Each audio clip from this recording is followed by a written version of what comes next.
është një program gjithë përfshirës që do ta ndjej çdo qytetar, se vendos në qendër individin, qytetarin, fermerin, biznesin e vogël, biznesin e mesëm, atë biznes të madh që nuk është molepsur nga sekti Rama. Vendos interesat e qytetarëve, vendos politikat sociale, vendos minimumin jetik, por nuk është një fjalë goje minimumi jetik, 200 euro. Apo që themi ne pensioni minimal 200 euro plus 20% mbi 200 euro.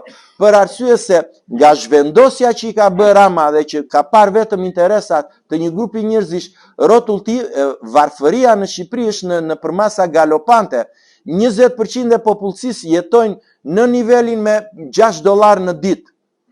Dhe është 40% e popullsisë që është në rrezik për varfërinë, dhe këto janë të dhëna, nuk janë nga ne si Parti Demokratike. Janë nga Eurostati, janë nga Banka Botërore, madje janë dhe nga Instati, Instituti i Statistikave.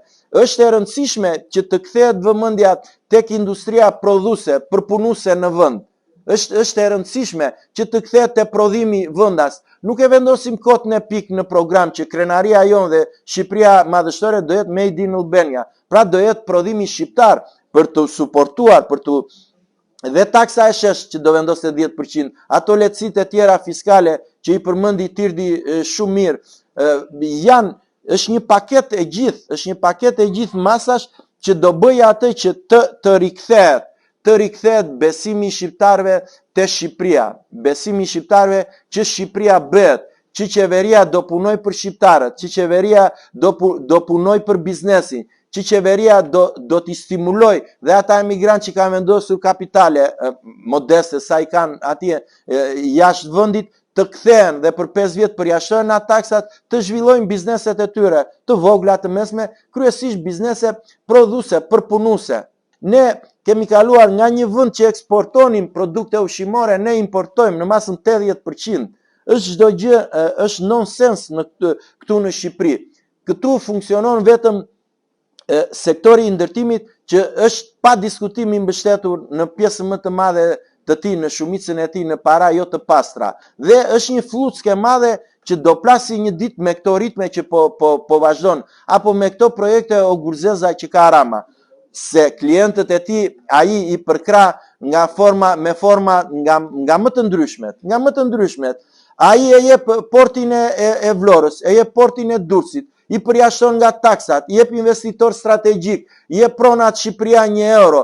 Tani po i qepet edhe maleve, do japi dhe kullotat dhe malet me 1 euro për njerëzit e tij, për të shkatëruar pjesën tjetër të biznesit të ndershëm. Janë 3 shtyllat kryesore. Forca politike edhe aleanca që ti ndërton, është programi që ti përgatit dhe përcjell, edhe ekipi kandidatëve apo kandidati.